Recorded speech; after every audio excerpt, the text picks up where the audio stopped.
Existe algo que podemos chamar de verdade.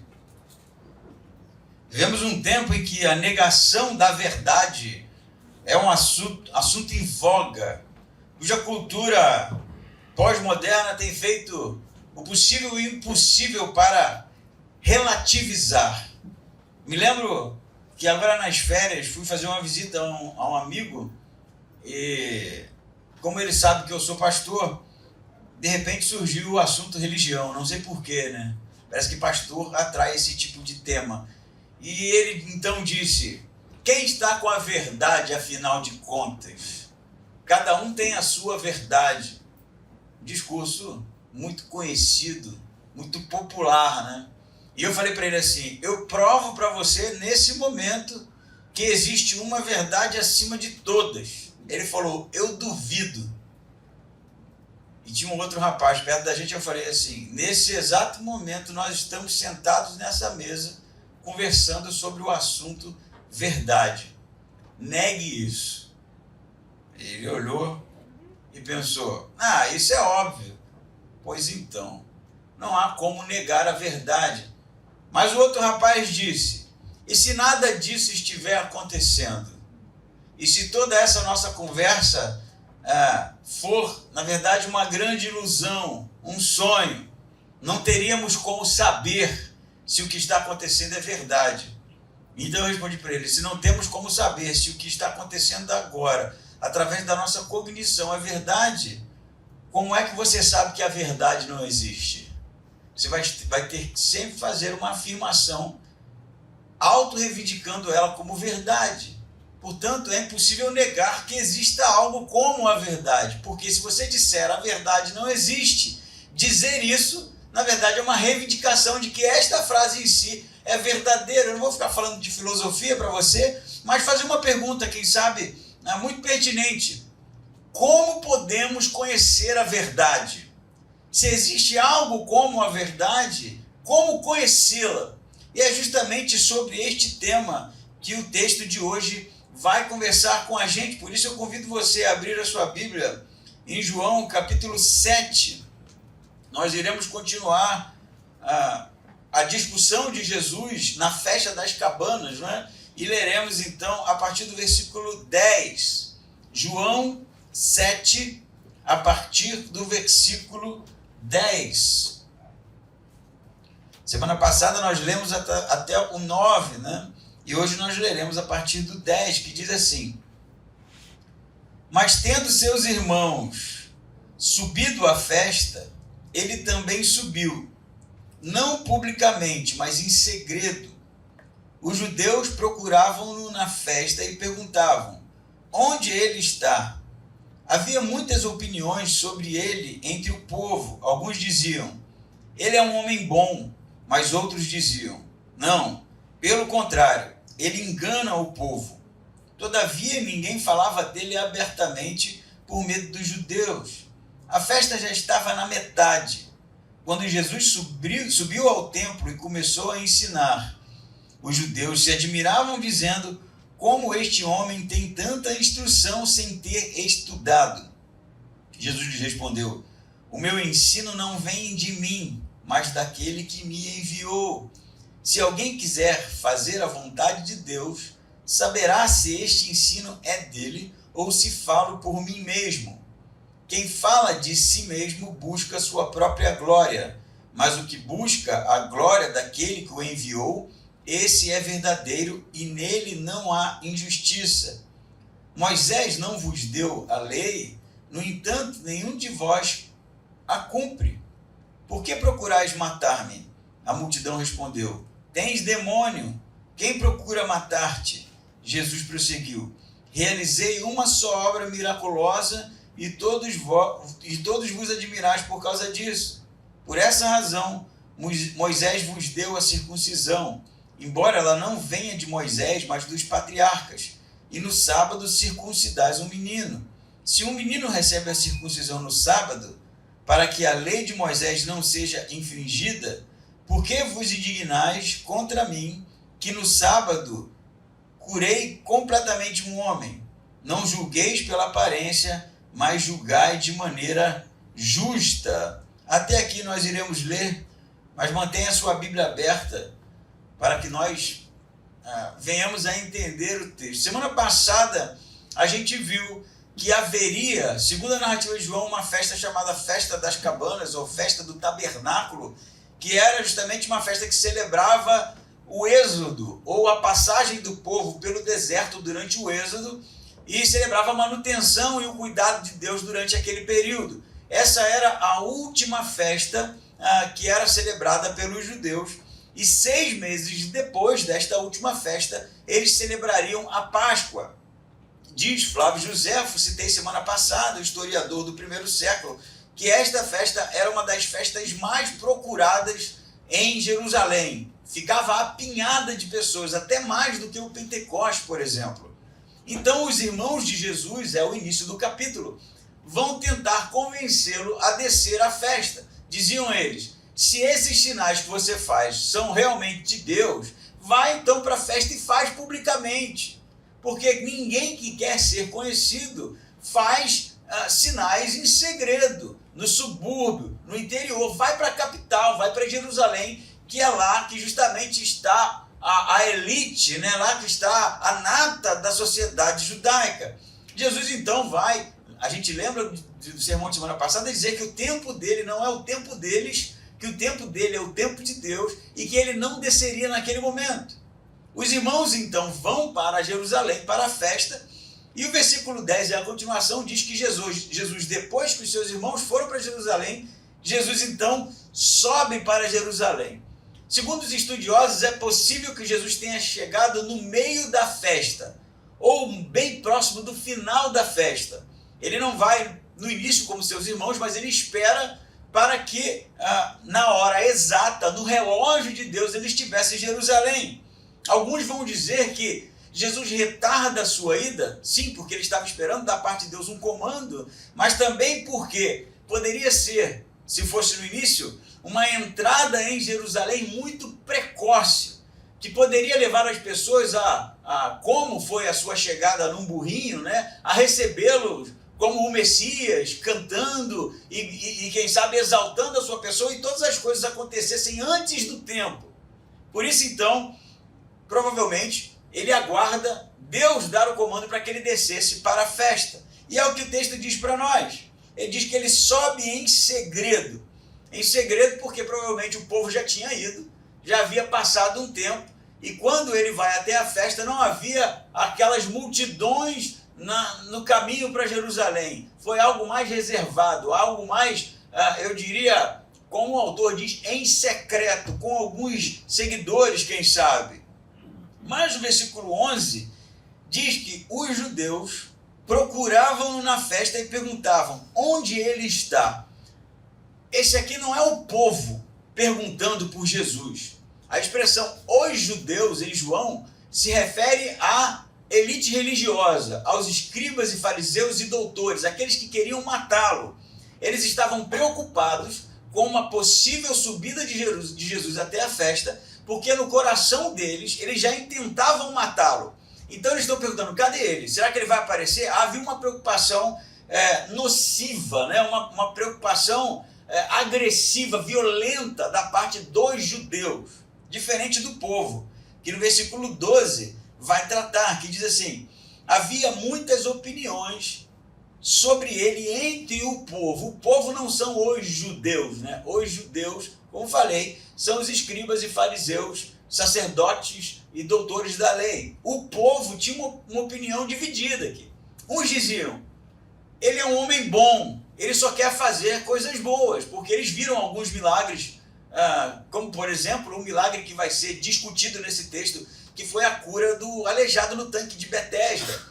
Eles presenciaram algumas curas, alguns milagres da parte de Jesus, e para esse grupo, eles veem Jesus como alguém que não queria causar mal, porque as obras ou aquilo que ele executava era algo bom. Para outros, não. No mesmo versículo 12 vai dizer: outros diziam: não, pelo contrário, ele engana o povo. E enganar o povo não é algo que poderia ser dito da boca para fora, porque seria uma acusação formal. Porque, segundo a tradição dos anciãos, ou dos anciões, se preferir, se alguém levasse o povo a se afastar das leis, enganando, a pena era apedrejamento. Então, uma parte do povo tinha a opinião de que ele era uma boa pessoa, porque ele havia feito coisas boas. Uma outra parte do povo dizia, não, ele está tentando enganar o povo, ele é digno de apedrejamento, a gente precisa acabar com isso. Então, no versículo 13 diz, todavia, ninguém falava dele abertamente por medo, de novo, dos judeus. Então, parece que havia por parte da elite religiosa, né, dos líderes religiosos,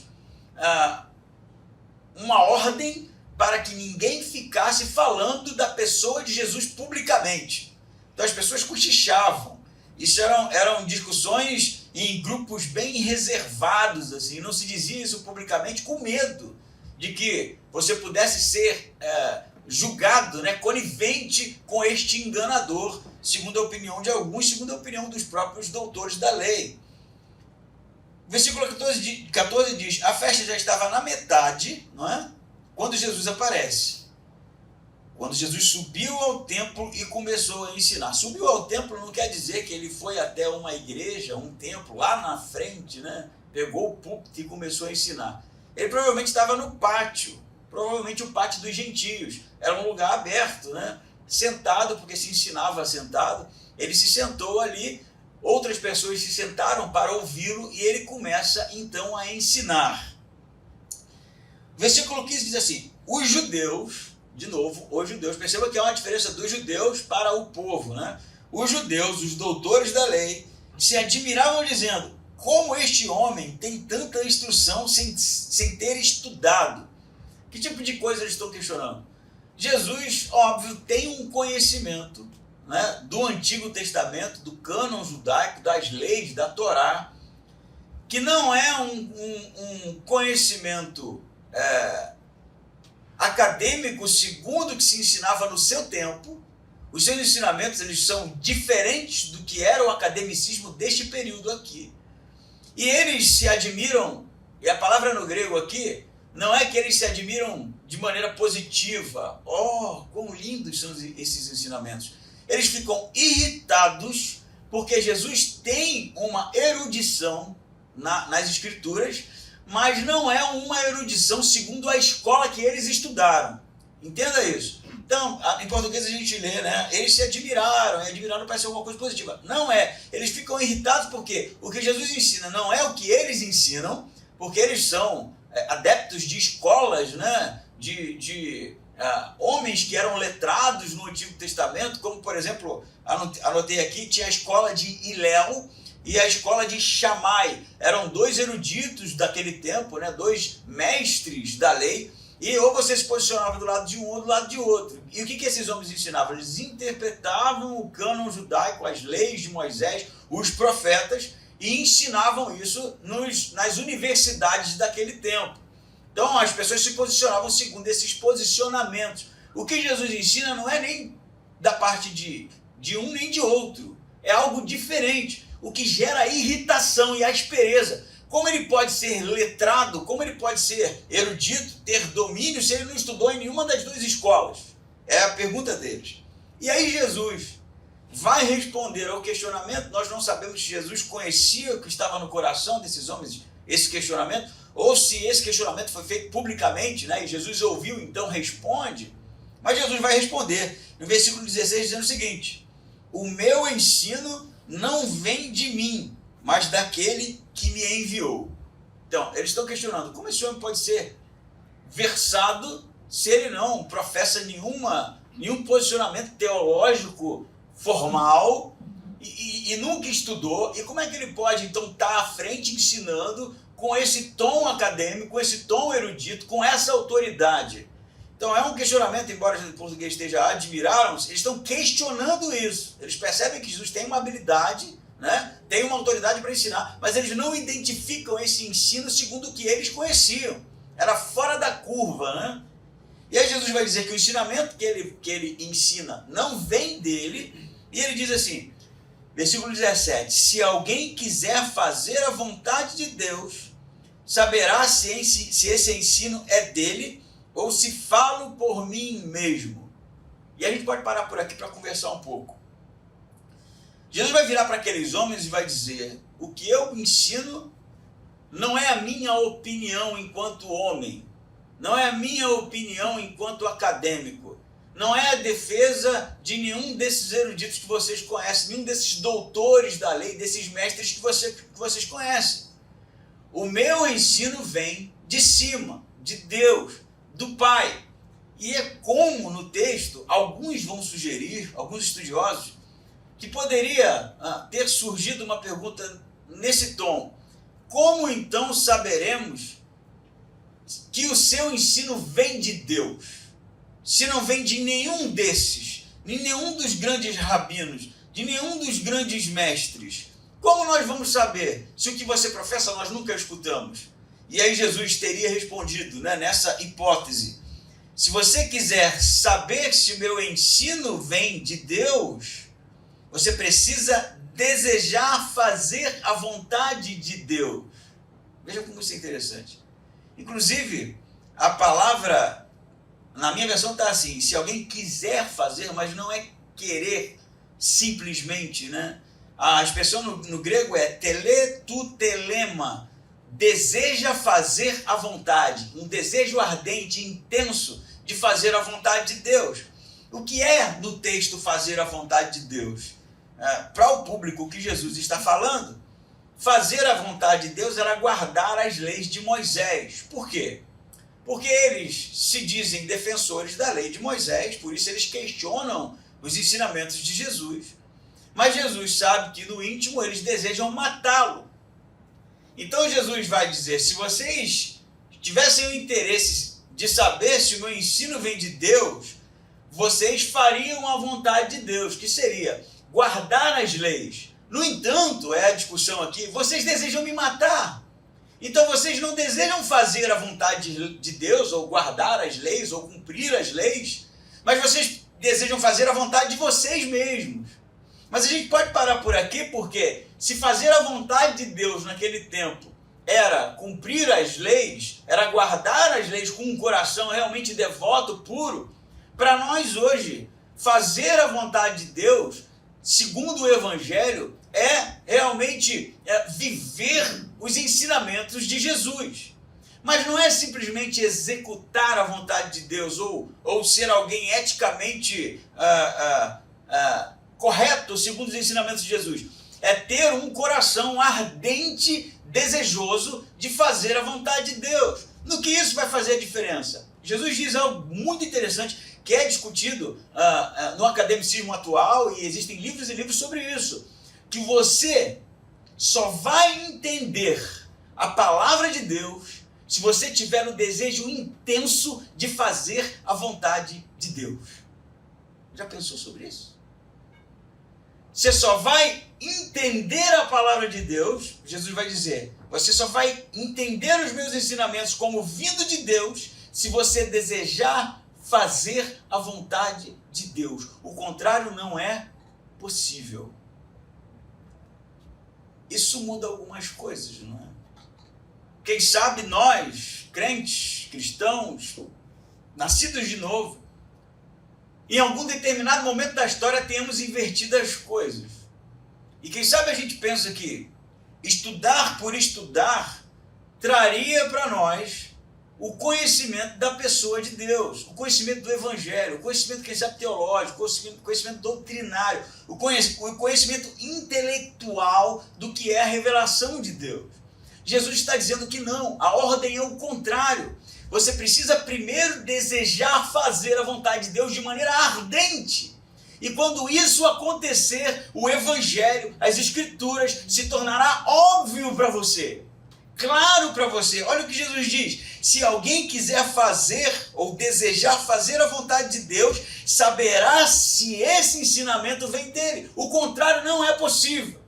E eu penso que hoje em dia há realmente uma produção muito grande, não é? Literária, sobre quem é Deus, sobre o Evangelho, questões, quem sabe, frutos de debate, quem sabe, produtos de um nicho realmente que tem o interesse de estudar a escatologia cristã, os rudimentos elementares da doutrina apostólica. Mas é necessário que antes do intelecto, antes do conhecimento, antes da escrita, é preciso existir, é necessário existir um desejo ardente de conhecer Deus, um desejo ardente de fazer a vontade de Deus, um desejo ardente de procurá-lo e perguntar: Senhor, eu quero realmente fazer a tua vontade, eu quero realmente conhecer os teus desígnios para mim. E quando isso acontece, segundo Jesus, o coração se abre para Deus, desejoso, quem sabe, sedento de realmente fazer aquilo que Deus quer. Parece que há um iluminar do Espírito Santo para a compreensão da palavra de Deus. E, meus irmãos, isso ultrapassa a erudição, isso ultrapassa o academicismo. Eu conheço muitos escritores que produzem toneladas de literatura teológica, pessoas que estudaram as línguas antigas, autores que realmente têm um nível intelectual altíssimo, mas que não conhecem o Deus verdadeiro. Não conhecem o Deus verdadeiro. E conheço pessoas humildes, simples, quem sabe até iletradas, que sabem muito mais de reino de Deus do que a alta erudição cristã, porque desejam, anseiam fazer a vontade do Pai. Jesus está dizendo algo muito interessante aqui, porque se há realmente o desejo de conhecer o Deus, se mostra, Deus se revela. Não é pura e simplesmente ler um livro, pura e simplesmente pegar uma revistinha, pura e simplesmente consumir qualquer tipo de produção literária. O que Jesus está dizendo é o que vocês estudaram. A escola de Hilel, de Shammai, dos grandes eruditos, pouco importa se não há um desejo ardente, não é? Teleto, telema, um desejo ardente de conhecer e de fazer a vontade de Deus. Se esses homens tivessem realmente o desejo de conhecer Deus, o desejo de fazer a vontade de Deus, eles reconheceriam Jesus, que era o Deus encarnado, caramba. É o que Jesus está dizendo aqui. Não há interesse em vocês. Você pode ler comigo, inclusive, volta um pouquinho aqui, versículo 5, do 41 até o 45.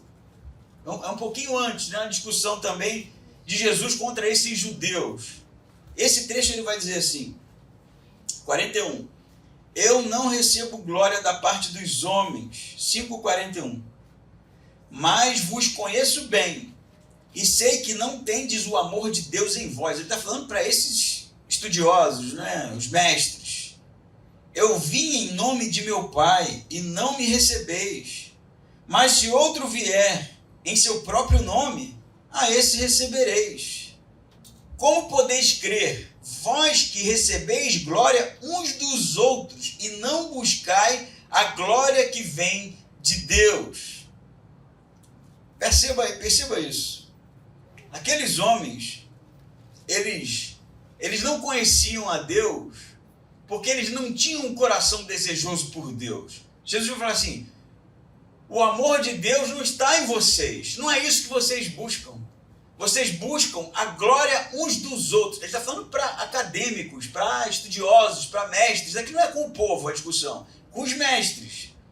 E ele vai dizer no versículo 18 agora do nosso texto, quem fala por si mesmo busca a sua própria glória, mas o que busca a glória daquele que o enviou, esse é verdadeiro e nele não há injustiça. No primeiro momento eu posso dizer para você, o que é que impede um homem de conhecer a verdade? O que impede um homem de conhecer a verdade? Eu lhe respondo, um coração não desejoso de conhecer a vontade de Deus. Isso impede o homem de conhecer a verdade. O que é que pode fazer com que o homem conheça a verdade? Desejar fazer a vontade de Deus. No segundo momento eu digo para você que o que impede o homem de conhecer a verdade é, ao invés de buscar a verdade, tentar provar sua própria opinião das coisas. Isso impede o conhecimento da verdade. Porque se eu tento lhe convencer do meu argumento, na verdade a minha intenção é pura e simplesmente essa, é convencer alguém, não é buscar a verdade, não é caminhar junto até ela. Porque o que Jesus vai dizer, como nós lemos, vocês buscam a glória uns dos outros, vocês não estão querendo saber a verdade. E aí ele vai dizer que vai dar, quem sabe, uma dica valiosíssima para nós também. Porque aquele que fala de si mesmo não busca a glória de Deus, busca a própria glória. O que isso significa, gente? Eu vou dizer historicamente o que significa. Que aqueles homens defendiam posicionamentos que eram de outros homens. É isso. Eles liam, consumiam, defendiam. As escolas discutiam, como fariseus e saduceus. E como essas escolas rabínicas, eles reproduziam o que eles aprenderam e discutiam com o coração fechado, querendo convencer o outro da sua opinião. E aí Jesus vai dizer, você quer saber se o meu ensino vem de Deus? Primeiro você tem que ter um coração desejoso de conhecer a Deus e fazer a vontade dele. Segundo, aquele que fala de si mesmo, da sua opinião, daquilo que ele acha do que é, esse procura a glória de si mesmo. Mas eu não falo de mim, eu falo do Pai. E tudo que Jesus fala, você pode escanear todos os 4 evangelhos, é para a glória do Pai. Não é isso? Tudo que Jesus fala não é como seus irmãos queriam. Ah, vai para o centro. Ah, vai para o palco. Ah, vai para todo mundo ver. Não é isso que ele desejava. Tudo que Jesus fazia era para a glorificação de Deus. E aí, quem sabe, o problema desses homens é que eles não queriam ouvir Jesus. Eles não queriam julgar se o ensinamento de Jesus era algo válido. Eles simplesmente descartavam porque não era segundo a opinião deles. Não era segundo a escola que eles defendiam. Não, isso aí é inaceitável. Onde esse homem estudou? Não foi em nenhum lugar que eu conheço, nenhuma universidade que eu conheço, isso não tem validade. E aí o que eles tentavam provar todo o tempo era a opinião deles, não era escanear, ir até a verdade realmente com o desejo de conhecê-la, porque se eles fossem, eles se deparariam com o Filho de Deus revelado ao homem. O que isso significa para nós? Significa, primeiramente, eu posso dizer, para a gente ter muito cuidado com quem a gente escuta por aí. Porque existem muitos pastores, líderes religiosos que só buscam a glória deles mesmos, que só buscam a exaltação deles mesmos. Eles têm sempre uma opinião diferente de todo mundo. Eles são sempre o canal da revelação de Deus. Sem eles as coisas não acontecem. É necessário consultá-los para saber o que Deus quer. Isso é justamente o oposto do que Jesus está ensinando. Você quer saber se aquele pastor, líder, mestre, professor é alguém que está ensinando o que Deus realmente deseja? Perceba se o que ele diz é para a glória de Deus ou se é para a glória dele mesmo. Perceba isso. Isso vai ser um fator delimitador para você conhecer a verdade, porque aquele que fala a verdade, ele não fala de si mesmo, ele fala do Pai, porque a glória é sobre o Pai. E eu me lembro que conversando com um rapaz, ele falou, depois que, eu acho que eu já contei isso para você, não contei, eu contei para alguns. Ah, você é pastor? É, sou. Aí o que você prega lá na sua igreja? Eu achei a pergunta estranha, né? Eu prego a Bíblia. Mas é a Bíblia mesmo? Você lê? Eu estou dizendo que coisa esquisita é essa pergunta, né? Eu leio, expliquei, né? A gente estuda o livro, né? Faz uma sequência e lê, estuda todo o livro. Ele falou, mas na minha igreja não é assim não. Aí eu falei, mas não tem outra forma não, cara, só tem essa. Eu falei, na minha igreja o pastor não lê, ele fala que recebeu uma revelação, teve um sonho, Deus mostrou. Aí eu falei para ele assim, cara, o que ele fala que é fruto das experiências dele, da opinião dele, da elucubração dele, não me interessa. Se eu não tenho o menor interesse nisso. Eu tenho interesse no que a palavra de Deus fala. Porque é ela que é a autoridade. Aí eu expliquei para ele. Não é o que eu acho. Não é carisma. Não é nada disso. É sobre o que as escrituras falam. E isso aqui é autoridade. Isso que muda a vida das pessoas. Porque Deus falou aos homens. Deus, o Criador de todas as coisas, do universo conhecido e desconhecido, que falou e trouxe o universo à existência, o universo que a gente convenhamos, sequer tem noção do que seja, da profundidade, da grandiosidade, da complexidade. Ele se revelou ao homem e falou ao homem. Pô, pensa nisso. Tu não ia querer ouvir Deus falando? Se eu falo para você assim, amigo, corre, que ali na BR, ali na divisão Timbó, ainda é o Deus está falando lá, é a voz dele. Você não ia sair correndo daqui para ouvir? Caramba, eu quero ouvir Deus falando. O que Deus está falando? Ele falou. Está aqui, ó. Não é carisma. não é o que Deus revelou em secreto para pessoas específicas, e sem ele você não tem acesso, porque ele só procura a glória dele. Então, primeiro, quem sabe, aspecto desse segundo ponto, que no primeiro a gente viu, é necessário, para conhecer a verdade, um coração desejoso de fazer a vontade de Deus. Olha assim, Senhor, eu quero fazer a tua vontade mesmo. Isso é honesto. E o Evangelho vai se abrir para você.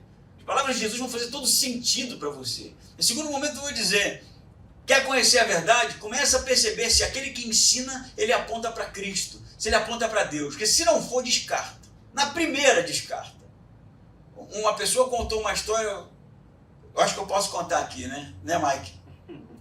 Acho que eu posso contar. Contou a história essa semana que eu fiquei assim, passado com isso. A história foi que uma pessoa pediu para um conhecido dele para orar pela família, e aí a irmã lá, que era de uma outra igreja, falou, não vou orar mais pela família. Posso contar isso, Mike? Já era também. Não vou orar pela família porque um irmão lá recebeu uma revelação de Deus e Deus falou para eu não orar mais pela família. Oh, como assim? Não vou orar mais pela família porque ele disse que quando eu oro, Deus quer fazer algumas coisas e Deus não consegue fazer porque eu estou orando. Aí eu falei, peraí, velho, me explica isso direito que eu não estou entendendo. Não, ela diz que quando ela ora, ela impede Deus de fazer algumas coisas. Então ela tem que parar de orar para Deus poder fazer. Eu pensei, pô, me dá o telefone, né? Estou precisando de umas coisas aí, que essa mulher tem uma oração tão poderosa, que de repente ela me ajuda, né? Pensa no nível de absurdo que é isso. Esse tipo de coisa busca a glória de Deus? É óbvio, você não precisa entender que 2 mais 2 é 4 para entender que a pessoa acha que ela é o alto borogodó a ponto de limitar Deus de fazer alguma coisa. Eu estou indo para extremos, embora seja uma história verdadeira, depois você procura o Mike. Mas existem coisas piores que isso, gente. Então, primeiro momento, Jesus está dizendo, se o ensino vem de Deus, tudo que eu ensino é para a glória de Deus. Se o ensino vem de mim, assim como vocês que procuram a glória uns dos outros, é pura especulação humana. E aí não tem validade nenhuma. Então, se no primeiro momento a gente precisa realmente escanear e ter um juízo, né? Um juízo espiritual desse tipo de coisa, no segundo momento a gente precisa também buscar a verdade com um coração puro e parar de tentar impor às pessoas o que a gente acha como se isso fosse uma queda de braço. Entende isso? Não é queda de braço. Nós estamos realmente desejando caminhar junto na compreensão do que é o reino de Deus. E precisa haver um coração puro e uma busca honesta disso. Senhor, eu quero saber. Senhor, eu realmente quero que a tua glória seja manifestada na minha vida. Senhor, eu quero realmente falar daquilo que te glorifica, porque não é sobre mim mais, é sobre o Senhor. Porque Ele é realmente a verdade, através de Jesus, que liberta o homem. O que liberta o homem não é a minha opinião. O que liberta o homem não é o que eu acho. O que liberta o homem não é aquilo que eu, com a minha inteligência, como se isso fosse algo valioso, né? Descobriu ou ideias que... Não é isso. É a palavra de Deus, os ensinamentos de Jesus, puro e simplesmente. Amém? Amém. Então, uma coisa que você precisa fazer também, você vai de lambuja. Tudo aquilo que dizem, aplica a pessoa, para ver se é verdade. A pessoa diz, isso aplica a ela. Se tiver, se funcionar na vida dela, é porque, deve ser dado algum tipo de crédito. Por isso eu peço que você faça comigo. Aqui não é querendo glória, não. Se um dia eu vier para esse púlpito para ficar falando de mim, você pode enfiar o dedo na minha cara e dizer assim, pastor, o que você pegou naquele dia? Está errado. E eu vou baixar minha cabeça e vou para casa. Porque nessa igreja aqui, tudo que sair daqui é para a glória de Deus, entende? Seja na minha vida, seja na sua vida, é para a glória, precisa ser para a glória de Deus, não pode ser fruto de especulação nossa, porque se for especulação nossa, não é evangelho mais. Aí, meu filho, vamos escrever livro, né? Vamos fazer o que a gente quiser, porque nós temos boas ideias, não é sobre nós, é sobre o reino de Deus. Terceiro momento, né? Mas Jesus agora dá um checkmate neles, como eu já adiantei. Ele diz que o ensinamento dele busca a glória de Deus, e aquele que fala no seu próprio nome, suas próprias ideias, as escolas aqui rabínicas, só buscam a glória deles mesmos. E aí Jesus começa um papo assim no 19. Moisés não deu a lei para vocês? no entanto, nenhum de vocês cumpre. É como se Jesus estivesse dizendo, né? Vocês são zelosos da lei, né? Querem me matar porque eu curei um homem no sábado. E o sábado não pode, né? Porque vocês são zelosos a ponto de querer me matar por causa de uma cura no sábado. Aí Jesus vai dizer, mas vocês não cumprem a lei, porque a lei também diz para não matar. E vocês querem me matar. E é como se Jesus estivesse dizendo, eu não estou entendendo qual é a de vocês. Vocês são zelosos, porque eu curei no sábado, aí vocês querem tirar a minha vida. Mas a lei também diz para não matar, para não assassinar. Mas vocês justamente intentam isso no coração de vocês. Não é isso? Ele diz assim, no 19, vou ler de novo, Moisés não vos deu a lei, no entanto nenhum de vós cumpre, porque procurais me matar. Aí a multidão responde assim, porque a multidão provavelmente não sabe do desejo, do intento do coração dos líderes, né? Tem demônio, né? Esse cara está perturbado, tem demônio na cabeça dele. Quem está querendo te matar? Você está ensinando, ninguém está mexendo contigo. De onde você está tirando essas ideias, né? E aí, eles vão dizer, quem procura matar-te? Jesus prosseguiu, eu realizei uma só obra miraculosa. Ele está falando do aleijado do poço de Betesda, né? No capítulo 5. E vocês, né, ficaram atônitos, o admirais aqui também não é positivo, né? Eles ficaram atônitos, né? Ele curou num dia de sábado. É o que eles estão falando. Por causa disso, e por essa razão, Jesus vai dizer, Moisés vos deu a circuncisão. Circuncisão era cortar o prepúcio do menino, não é? No 8º dia do seu nascimento. Isso era algo que era inevitável dentro da religião judaica. No 8º dia, iria lá até o sacerdote levar a criança para cortar o prepúcio. Só que era no 8º dia do nascimento. E às vezes o 8º dia caía num sábado. E aí você tinha um choque. Porque a lei dizia, a lei de Moisés, para guardar o sábado. Ao mesmo tempo, o que Deus havia mandado fazer era circuncidar, que era um trabalho, né? Um trabalho de circuncisão. Todo menino no 8º dia. Jesus está mostrando choque. Aí ele vai dizer assim, 22, por essa razão Moisés vos deu a circuncisão, embora ela não venha de Moisés, mas dos patriarcas. O que Deus está dizendo? A circuncisão vem antes de Moisés. Foi com Abraão que Deus fez o pacto. Então, a circuncisão ela tem, hierarquicamente, um valor maior do que o sábado. Por isso que se infringe o sábado para a circuncisão. Esse é o argumento de Jesus aqui. Vocês circuncidam no 8º dia. O 8º dia cai no sábado, mas a lei de Moisés diz para guardar o sábado. Embora a circuncisão não venha de Moisés, ela seja anterior a Moisés, e por conta de ser anterior, ela tem hierarquicamente um valor maior. Por isso que se infringe o sábado para a circuncisão. Não é isso que ele está dizendo? Aí ele diz no 23, se o menino recebe a circuncisão no sábado, para que a lei de Moisés não seja infringida, por que vos indignais contra mim, que no sábado curei plenamente um homem? É como se Jesus estivesse dizendo, ou é isso que Jesus está dizendo, se a circuncisão é algo para o aperfeiçoamento do povo, do homem, daquele que segundo o pacto de Deus com Abraão, está sendo colocado na presença de Deus para o seu aperfeiçoamento, se por causa disso vocês infringem o sábado, quem dirá para o aperfeiçoamento do corpo inteiro? Porque eu não curei um prepúcio, eu curei o corpo inteiro, e vocês sabem disso. Entende o argumento? Entenderam, né? Vocês estão preocupados, vocês circuncidam no sábado, porque é para justamente tornar o homem apto. Eu curei uma pessoa, não foi um prepúcio, e mesmo assim vocês querem me matar por causa disso. E aí Jesus vai dizer uma coisa aqui interessante, ele fala, de novo 23, para a gente pegar aqui o fluxo, se o menino recebe a circuncisão no sábado, para que a lei de Moisés não seja infringida, por que vos indignais contra mim, que no sábado curei plenamente um homem? Ele diz no 24 assim, não julgueis pela aparência, mas julguei de maneira justa. Julgueis de maneira justa. Não julgueis pela aparência, mas julgueis de maneira justa. O que Jesus está pedindo aqui? Que é o nosso terceiro ponto. Não julguem segundo a opinião de terceiros. A aparência aqui são as escolas.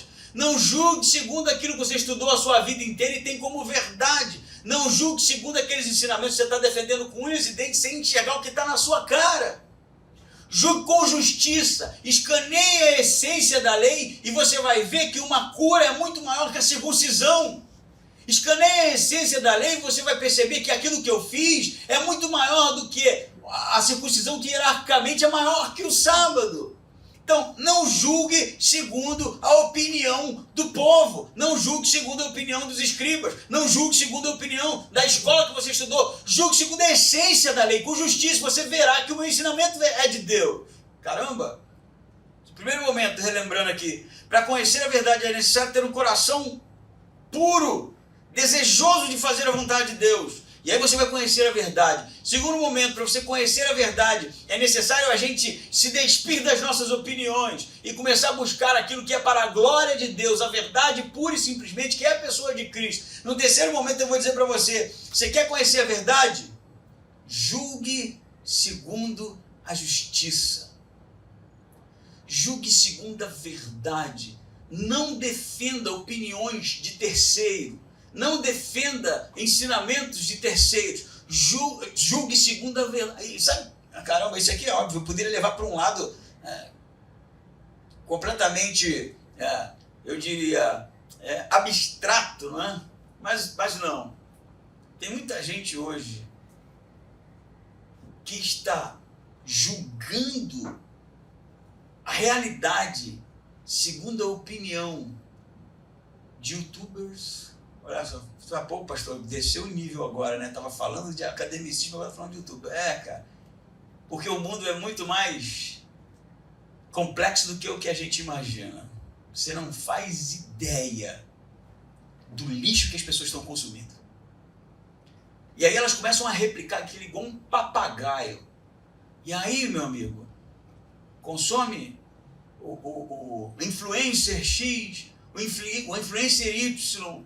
Aí a gente começa realmente a relativizar a verdade, a negociar alguns valores. Aí a Bíblia já não é mais a palavra de Deus, precisa ser reinterpretada, sabe? A gente escuta isso, olha, até que isso é legal. Aí realmente Jesus não é tão divino assim. Aí, sabe como é que esse tipo de coisa vai entrando pelo nosso ouvido e vai infectando o nosso coração, porque realmente esse tipo de conduta é muito pertinente, né? Fatiar Deus e escolher só as fatias que a gente acha legal, sabe? É quando, por exemplo, a gente fala que o homem é pecador e que ele merece o inferno mesmo por causa dos seus pecados, aí isso dói no nosso ouvido, sabe por quê? Porque as pessoas não ensinam mais isso não, excluíram essa parte do evangelho e ficam só falando do amor de Deus, óbvio, Deus é amor sim, mas existe uma entidade bíblica que é a ira de Deus, que virá sobre todo filho da desobediência. Eu estou dando um exemplo, porque hoje o que acontece é isso. A gente fica consumindo lixo, isso vai formando a nossa opinião, e a gente daqui a pouco está vivendo um evangelho que não é o evangelho que Jesus está falando aqui. É fruto da especulação, da elucubração de pessoas que não têm temor de Deus. Nenhum temor de Deus. Por isso Jesus está falando para esses caras, para de ficar defendendo a opinião dos outros. Para de ficar defendendo os rabis, os mestres, esses caras não sabem de nada. Julgue com justiça. Vá atrás com o coração realmente desejoso de conhecer a vontade de Deus, que você verá que o que eu estou falando vem de Deus. Mas enquanto a gente ficar ouvindo outras coisas, ouvindo outras pessoas, consumindo outro tipo de material que não a palavra de Deus, que não as escrituras, porque ela é inerrante, ela é a revelação de Deus aos homens, ela é realmente a palavra de Deus para a transformação daquele que ouve, nós estaremos fadados a se afastar de Deus e transformar o evangelho num lixo como esse que ensinam por aí. É verdade ou não é verdade? Quer saber qual é a verdade? Está aqui. Jesus é a verdade. A própria verdade. Ele não fala a verdade, ele é a verdade. E ele falou com a gente. Ele está falando para esses homens surdos aqui. Porque tudo que eles queriam era provar que estavam certos. Por isso o coração estava inapropriadamente sensível a voz de Deus. Quer saber qual é a vontade de Deus na sua vida? Quer saber qual é a verdade de Deus para você? Quer saber do que se trata realmente o evangelho? Peça a Ele. Pai, me ajude Porque eu vou dizer para você, sou pastor, estudei teologia. A minha oração hoje é: Pai, me ajuda a entender. Me ajuda realmente a compreender. Eu preciso disso. Eu preciso ir para o púlpito e falar sobre o Senhor, sobre as tuas verdades. Isso precisa fazer diferença na minha vida. Isso precisa mudar a minha vida de uma maneira por todas, de uma vez por todas. Isso precisa ser verdade para você também. Eu já falei isso inúmeras vezes. Não acredito no que eu estou falando, não, cara. Não acredita, não. Vem aqui, ó. Vem aqui. Porque a verdade se encontra na pessoa de Cristo. A verdade se encontra nas palavras de Jesus. Para a glória do Pai. Eu vou ler um trecho de um pequeno texto que eu separei aqui. Espero que você entenda. E você vai entender, porque é simples até. Esse texto foi retirado do livro Histórias que os Jornais Não Contam. E diz o seguinte: ao entrar na rodovia, ficou surpreso em ver um carro vindo em sua direção. E aquela era uma pista de mão única. Acenou nervosamente para o motorista, para que desviasse. E aí a nova surpresa: o homem também lhe acenava, com o mesmo propósito. Passaram um do lado do outro, de raspão. Contramão, ele gritou indignado. O motorista do outro carro também gritou: contramão! Ele mal se fizera do susto quando de novo avistou um veículo, um caminhão, igualmente em sentido contrário ao seu, e logo uma moto, uma van, e carros de passeio, e um ônibus, todos na contramão. Meu Deus, ele se perguntava, o que está acontecendo? Será que todo mundo enlouqueceu nessa rodovia? Neste estado, neste país? A dúvida então lhe ocorreu: não será que eu estou errado? Não estaria eu na contramão? Não, ele não estava na contramão. Disso tinha absoluta certeza. Conhecia bem aquela rodovia, era um caminho habitual para ele. Teria havido, sem que ele soubesse, uma inversão das pistas? Talvez, mas isso não lhe tirava razão. Uma alteração tão significativa deveria ter sido previamente divulgada e teria sido necessário colocar avisos na rodovia. Não, ele estava certo e continuaria em seu rumo, mesmo que todos os outros fizessem o contrário. Não seria a primeira vez na história que tal aconteceria. Afinal, Galileu Galilei tinha sido condenado pela Inquisição por dizer que a Terra girava em torno do Sol, quando todos afirmavam o contrário. Enfrentara corajosamente o julgamento sem mudar de opinião. E ele não mudaria de pista, continuaria dirigindo e fazendo sinais para os imprudentes até que todos se dessem conta da verdade. Não demorou muito, foi detido pela polícia, o que ele aceitou com resignação. A conspiração não era só dos motoristas, era das autoridades, dos seres humanos em geral. Um dia, porém, a verdade apareceria naquela estrada, avançando celeramente na mesma mão em que ele estava. O cara estava na contramão e achou que todo mundo estava errado. A igreja precisa ser igual a esse cara. Nós andamos na contramão. Mesmo que o mundo todo esteja dizendo que você está errado, se você estiver defendendo isso aqui, não mude. Não mude.